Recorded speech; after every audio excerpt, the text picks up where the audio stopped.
great day and I hope you're staying safe at home. Today I want to talk about Alzheimer's. Alzheimer's is a condition that plagues millions of people across the world. And again, it's time for us now to move from an approach and a focus on healthcare to you care. What is the difference?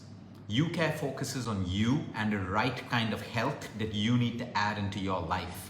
For the longest time, ask anyone and they'll say, oh, Alzheimer's, it's unfortunate. There's nothing that we can do about it. There's nothing that we can do to prevent it. It just happens. It's old age. It's a strong gene. But let me tell you right now, that's why you need a mindset change, because it is documented scientifically about the impact of lifestyle in the prevention of Alzheimer's. Yes, some people have a very, very strong gene, but you still have documented science talking about epigenetics, that even though you have the strongest gene, what is epigenetics? Epi is environment in Greek. The environment has an impact on your genes, your external environment and your internal environment. So today's science shows us that genes can even be controlled and changed in their expression if you control the environment inside of you and around you. So yes, that's hope for us. There are just too many people in the world who accept the fact that you have to live with a condition, or accept the fact that you may just get it. Accept the fact that diabetes can't be reversed, thyroid can't be reversed. But my point is, how come so many people are doing it? So today we're going to talk about how you can possibly prevent it using your lifestyle. Again, the body just doesn't get sick. We're not designed for that. The body gets sick when we don't have what it needs to function. Could be a vitamin deficiency, minerals, we've over-abused our bodies, we've abused our mind, we're sleep deprived. So we put the body into a situation where disease can become more prominent in us. So yes, these things are controllable to some extent.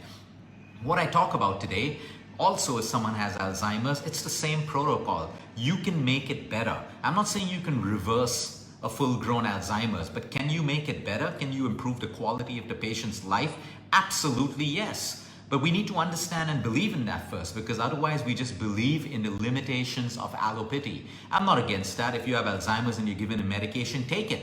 But that's not all that you can do. It doesn't end there. You can do so much to improve your brain health and the quality of your life. Let's get straight into it. One of the biggest commonalities that we see in Alzheimer's patients, and also the science showing us what can lead to Alzheimer's, is a deficiency in vitamin B12 and folic acid.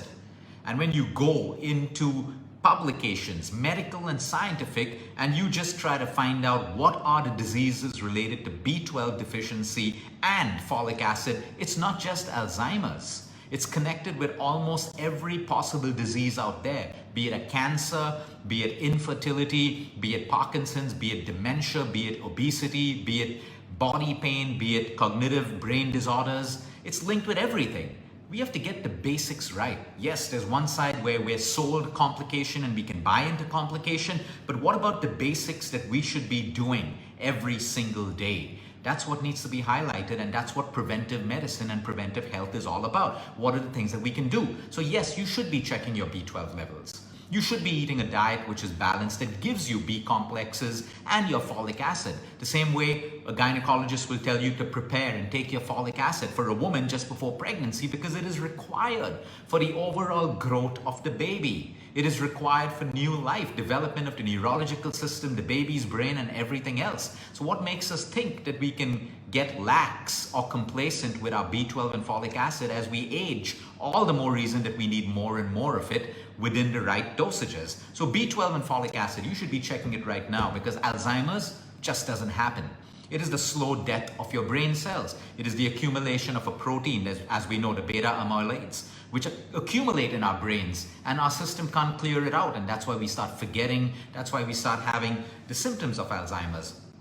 If you have a deficiency, a chronic deficiency of B12 year after year, you are preparing yourself for brain disorders right now. So if you're looking at prevention, the time starts now. The same way you make sure that your entertainment is on time, that your alcohol is on time, that your partying is on time, you got to make sure that your body's getting the right amount of vitamins and minerals. So whether you do your blood test once a year or your doctor tells you to do it twice a year because of your deficiencies, you have to have checkpoints to tell you which vitamin levels you need to correct.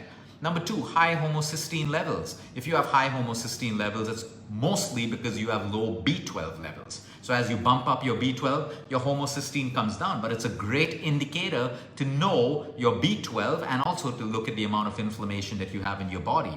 Cardiovascular disease is linked to Alzheimer's. So you can't just be that cardiac patient taking your statins, your blood thinners and everything and saying, I'm not going to do anything more. No, you got to change your lifestyle. You got to make your condition better over and above the medication, because cardiovascular disease and Alzheimer's are interconnected. So is diabetes, mismanaged diabetes, where people allow their blood sugar levels to rise up and fall down, and they just keep popping pill after pill, never changing their lifestyle to try to bring some uniformity in the way their blood sugar levels work. Mismanaged diabetes, Alzheimer's directly connected. Depression, again. And it's a sensitive topic, because when you talk about depression, the first thing you're hit with, oh, what can you do? There's a lot that you can do. If you're not on medication, there are lifestyle changes that you can make. But understand, the more chronic your depression, because it involves your brain, your peptides, your neurons, everything involves your brain. Higher links and higher cases of Alzheimer's. So you got to manage and take care of your depression. Sleep, sleep, sleep, and sleep. I can't tell you how many articles are published out there medically and scientifically showing you that less sleep, higher chances of dementia, higher chances of Alzheimer's, higher chances of every possible cognitive brain disorder and every possible physical disease as well. You need to sleep, as simple as that. When you sleep, your lymphatic system is activated. That helps you to clean out these proteins which otherwise accumulate in your brain cells, causing you a whole number of innumerable conditions. That is why we sleep. It is not a compromise. So if you have poor sleep, fix it. It's as simple as that. You either have an excuse or you take action. But you should know that sleep deprivation and brain health and Alzheimer's are directly connected. A high sugar and a high refined diet. Of course, what you eat affects every part of your body. Every part of your body. The marketing teams won't tell you that. The ads on TV won't tell you that. But what you eat impacts every cell of the body, either positively or negatively, depending on what you're eating. So high sugar, high carb, high refined carb diets, extremely bad for brain health. More fat, more protein, the way to go, keep it low carb. Exercise, exercise, exercise. You don't have an excuse for a sedentary day. If you've prioritized something over your body, then you got to deal with the consequences. It's as simple as that. So there were people too busy building up their careers and building up money and wealth that they didn't have the time to exercise. And now, unfortunately, they suffer from the consequences of Alzheimer's, Parkinson's, dementia, and so much more. You need exercise. That's how your body's designed. Blood has to keep circulating. It circulates when you exercise. Even 30 minutes of exercise every day will help you to maintain good brain health. And if you have Alzheimer's, exercise is also important for you. Mental health and stimulation. Stimulating your brain. No, your brain doesn't get stimulated by scrolling down social media all the time. It doesn't get stimulated by consuming just entertainment and useless content.